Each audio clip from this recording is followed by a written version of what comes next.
Trading में जो है रिकॉर्ड किया था उसको थोड़ा सा मैं प्ले करके दिखाता हूँ। ये उस समय की रिकॉर्डिंग है जिस समय मैं ट्रेडिंग कर रहा था और मैंने ये लाइव ट्रेड लिया था जिसमें जो है मैं शॉर्ट पोजीशन ली थी एक। जैसे कि मैंने कल डिस्कस किया था कि मार्केट जो है बेयरिश जोन में चल रहा है और अपनी DJI और एसएफ निफ्टी भी बेयरिश है, तो इस कारण हमें आज बेयरिश ट्रेड मिला, एक बहुत ही सक्सेसफुल ट्रेड मिला जिसको मैंने थोड़ा सा स्पीडली रिकॉर्ड किया हुआ है। इसको जो है आप देखिएगा। मैंने इसमें क्या साइकोलॉजी लगाई, इसमें जो है बाज़ार जिस पॉइंट पर खुला था वो कल का हमारा एक रेजिस्टेंस जोन था, जहाँ से बाज़ार कल भी जो है बार बार रेजिस्टेंस ले रहा था और आज भी बाज़ार ने वहीं से रेजिस्टेंस फेस किया और मार्केट खुलते ही बाज़ार में नीचे चली गई। बाज़ार ने एक सपोर्ट बनाया 18,526 का, 520 का, यहाँ पर बाज़ार में सपोर्ट लिया और बाज़ार दोबारा से अपने रेजिस्टेंस पर चला गया। बार बार बाज़ार जो है रेजिस्टेंस फेस कर रहा था 18,580, 18,570 और 18,560। इन 20 पॉइंट में ही बाज़ार जो है काफ़ी देर तक स्ट्रगल करता रहा और 18,550 के पास जब भी बाज़ार आता तो वहीं से बाइंग प्रेशर जो है क्रिएट होता और बार बार रेजिस्टेंस तक बाज़ार को खींच ले जाता। तो इन 30 पॉइंट में या 40 पॉइंट में हम कह सकते हैं कि बाज़ार लगातार जो है रेंज बाउंड मार्केट थी। लेकिन मैंने जो है अपनी ओआई डिकोडिंग थ्योरी के द्वारा देखा कि यहाँ पर जो है एक ट्रेड बन सकता है, क्योंकि लगातार बाज़ार रेजिस्टेंस को तोड़ने की कोशिश कर रहा है लेकिन बाज़ार रेजिस्टेंस को तोड़ नहीं पा रहा है। तो इस तरह की साइकोलॉजी मैंने लगाई और जो है NSE की जो वेबसाइट है वहाँ पर मैंने डाटा को रीड किया और अपनी ऑप्शन चेन में जो अपनी डाटा डिकोडिंग थ्योरी है उससे मैंने देखा कि जो है पुट साइड के जो सेलर हैं वो जो है धीरे धीरे अपना कंट्रोल जो है लूज़ कर रहे हैं। मतलब कि मार्केट को पुलिस करते करते बाज़ार में जो है हल्के हल्के जो है अपनी पोजीशन को स्क्वायर ऑफ कर रहे हैं और बाज़ार जो है हो सकता है यहाँ से गिर जाए। और बाज़ार में जो है अगर आप देखोगे बाज़ार जब यहाँ से जो है रेजिस्टेंस फेस कर रहा था तो मैंने एक शॉर्ट पोजीशन बनाई जिसको मैंने लगातार जो है ट्रैक किया कि बाज़ार जो है इस बड़ी रेड कैंडल को देखने के बाद जो है कोई भी बायर्स जो है बाइंग प्रेशर नहीं बना पाया, उसको मैंने ट्रैक किया। उसके बाद बाज़ार में जो ये 3-4 ग्रीन कैंडल बनी है जो अपनी शॉर्ट पोजीशन में दिख रही है, तो ये बाइंग में जो है इतना स्ट्रेंथ नहीं है। इसके बाद मैंने इन बाइंग के ऊपर ही सेल पोजीशन बना दी थी जिससे कि जो है प्रीमियम हमको थोड़ा सा सस्ता मिल गया। यदि इसका हम इंतज़ार करते 580 के आसपास जाने का तो वहाँ तक बाज़ार जा नहीं पाने का, क्योंकि वहाँ पर बाइंग जो है बिल्कुल ही जो है स्लो पड़ रही है। यहाँ पर ये साइकोलॉजी होती है कि मार्केट में जो है बाइंग प्रेशर को देखना पड़ता है और सेलिंग प्रेशर को देखना पड़ता है। तो यहाँ पर कोई कैंडलस्टिक कोई चार्ट पैटर्न काम नहीं कर रहा था। यहाँ सिर्फ और सिर्फ बाइंग प्रेशर और सेलिंग प्रेशर, सपोर्ट रेजिस्टेंस की नॉलेज और डाटा थ्योरी अपनी जो है बिना किसी इंडिकेटर के हम जो है बेहतर ट्रेडिंग करते हैं।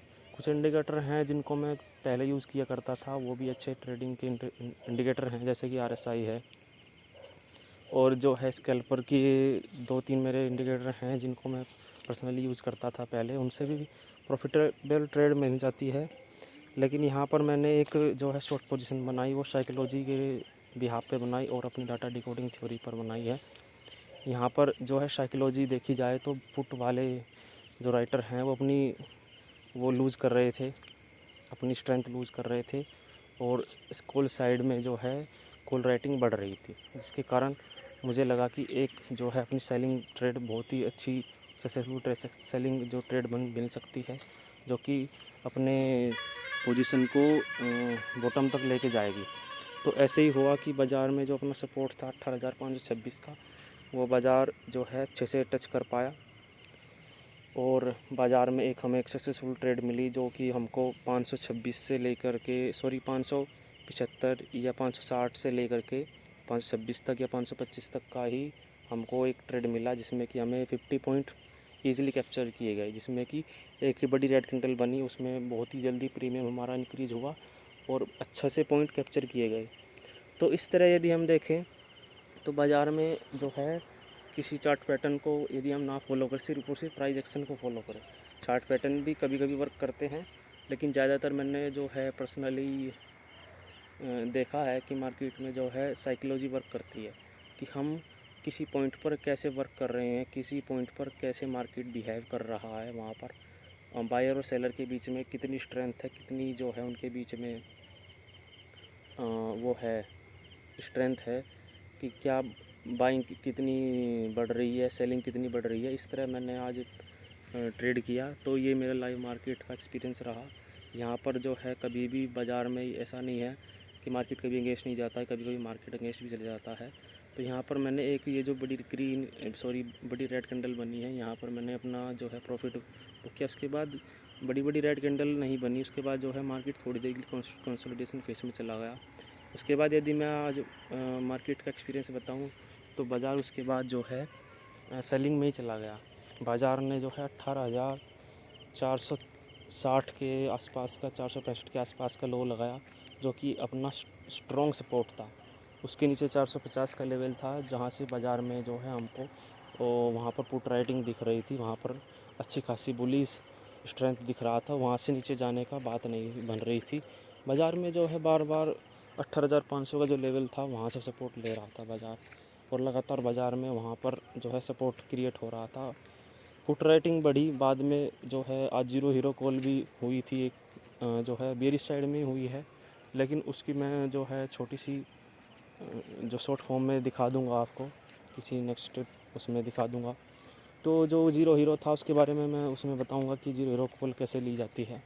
उसके लिए थोड़ा सा साइकोलॉजी देखनी पड़ती है, और जो है OI डिकोडिंग थ्योरी जो है उसमें बहुत अच्छे से वर्क करती है। उसके हिसाब से ही जो है छोटा प्रीमियम जो है अच्छे से 2 गुना या 3 गुना पैसा दे जाता है, कभी कभी तो काफ़ी बड़ा दे जाता है, ये मैंने देखा है।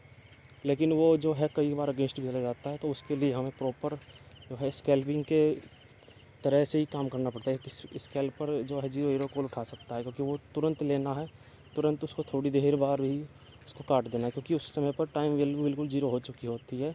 सिर्फ और सिर्फ इंट्रेंसिक वैल्यू या जो उसकी प्रीमियम वैल्यू होती है उसके बराबर इंट्रेंसिक वैल्यू, जितना मार्केट चल रहा है उसके हिसाब से ही उसको देखना होता है। मार्केट यदि थोड़ा सा भी अपने विपरीत जाता है तो उस प्रीमियम को बहुत ही जल्दी घटता है। तो इस तरह मैंने कई बार एक्सपीरियंस किया है कि जीरो हीरो कॉल में जो है स्कैल्पिंग करनी चाहिए। यदि हमारा प्रीमियम में यदि 10-15 पॉइंट बढ़िया मिल रहे हैं तो उसको पोजीशन को हमें स्क्वायर ऑफ कर देना चाहिए, या फिर उसमें जो है कोस्ट टू कोस्ट एसएल लगा करके कुछ पॉइंट्स बुक कर लेने चाहिए, या कुछ पॉइंट्स जो है छोड़ देने चाहिए, या पूरी की पूरी पोजीशन को स्क्वायर ऑफ कर देना चाहिए। क्योंकि एक्सपायरी ऐसी होती है, इसमें यदि प्रॉब्लम आ गई तो फिर वो थोड़ा सा जो सेबी के रूल है उसके अकॉर्डिंग देखा जाए तो बाद में पोजीशन को कभी भी ओपन या नेक्ट पोजीशन नहीं छोड़ना चाहिए।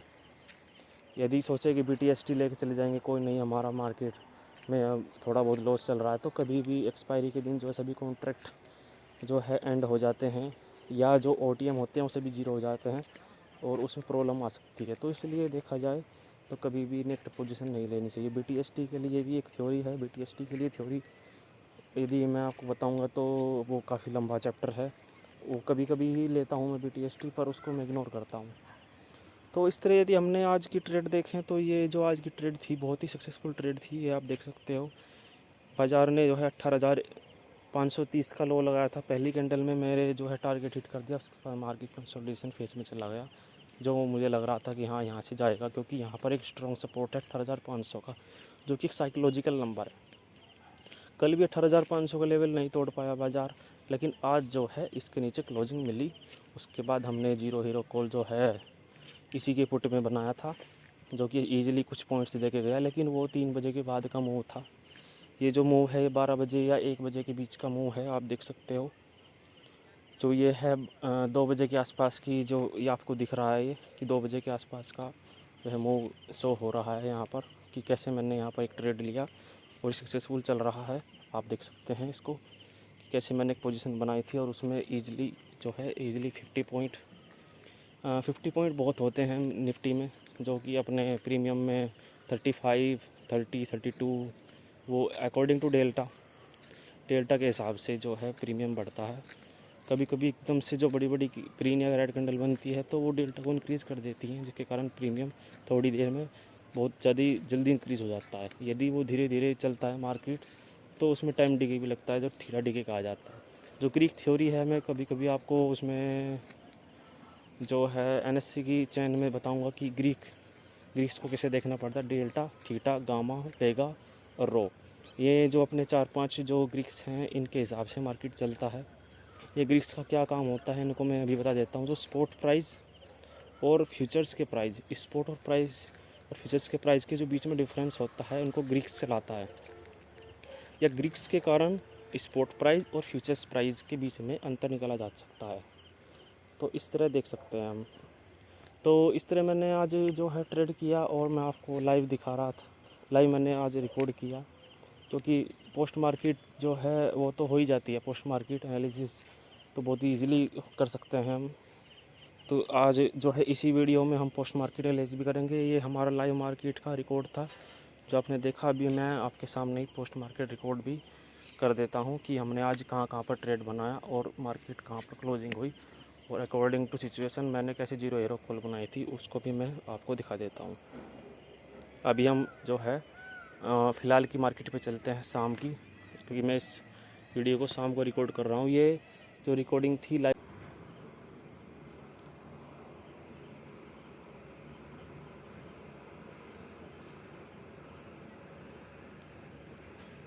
ये देखिएगा आज का मार्केट कैसे चला।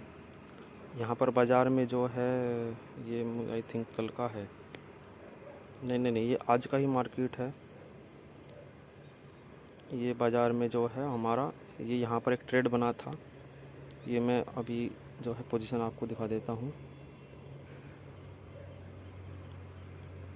इस रेड कैंडल के आसपास मैंने जो है एंट्री बनाई थी, और यहाँ तक मैंने टारगेट लेना चाहा, लेकिन हमारी एक ही कैंडल ने जो है टारगेट जो है हिट कर दिया। उसके बाद मार्केट मैं आपको बता रहा था कि कंसोलिडेशन फेज में चला गया। मार्केट जो है काफ़ी देर तक स्ट्रगल करता रहा यहाँ यहीं पर अपने सपोर्ट जोन पर ही। और यदि हम जीरो हीरो कॉल दिखाएं तो हमने जीरो हीरो कॉल इस सपोर्ट के ब्रेक होने पर ही छोटा सा स्कैल्प किया था। यहाँ पर हमने एक छोटी सी जीरो हीरो कॉल लगाई, और उसको मैंने जो है 3 बजे के बाद तक कुछ होल्ड रखा। और जब ये रेड कैंडल बन रही थी इसी पर ही मैंने अपना जो है प्रॉफिट बुक कर लिया। हमारी जो ट्रेड लेने के बाद थोड़ी देर के लिए बाज़ार हमारी पॉजिटिव भी गया, लेकिन जो है सपोर्ट को जो है इसने रेजिस्टेंस की तरह वर्क किया उस समय पर। यदि हम इसको रेजिस्टेंस बना देते हैं तो ऐसे करके हम इसमें कलर कर देते हैं। तो इस तरह मार्केट में जो है रेजिस्टेंस फेस किया बाज़ार ने, और यहीं से ही हमारी एक जीरो हीरो कॉल बनी, क्योंकि बाज़ार में जो है सभी के सभी पुट राइटर ट्रैप हो चुके थे, या पुट राइटर जो निकल चुके थे अपना थोड़ा ही बहुत जो है लॉस में या कुछ प्रॉफिट्स में। क्योंकि 18,500 पर अच्छी खासी पुट राइटिंग हो रही थी। 18,500 पर अच्छी खासी पुट राइटिंग हो रही थी, सॉरी। तो वहाँ पर हमें एक जीरो हीरो कॉल मिली जो कि पुट साइड में बनी थी। बहुत ही अच्छा प्रीमियम जो है इंक्रीज़ हुआ, जिसमें कि 25 की कॉल 25 की पी की जो है 60 के आसपास पहुंच चुकी थी। तो मैंने इसको 61-60 के आसपास ही बुक किया, लेकिन वो 68 तक गई बाद में। तो वो सब तो हम उसको इग्नोर कर देते हैं यदि पॉइंट्स एक्स्ट्रा दे रहा है, लेकिन बाज़ार जितना मिल जाए उतना ही अच्छा है। तो ये 30 पॉइंट से लेकर के 60 पॉइंट, मतलब कि डबल जो है पैसा दे के गया। तो इस तरह हमने जो है आज बाज़ार में वर्क किया। तो आपको आई थिंक आपको पसंद आएगा हमारा बाज़ार। तो इसके लिए धन्यवाद। आगे भी हम आपको ऐसे ही नॉलेजफुल जानकारी देते रहेंगे, और लाइव मार्केट के बारे में भी हम आपको बताएंगे। सभी को धन्यवाद है, आपने हमारी इतनी देर वीडियो देखी, लाइव मार्केट भी देखी और पोस्ट मार्केट एनालाइज भी किया हमने। उसके बाद जीरो कॉल के बारे में बताया, आज ग्रीक्स के बारे में बताया।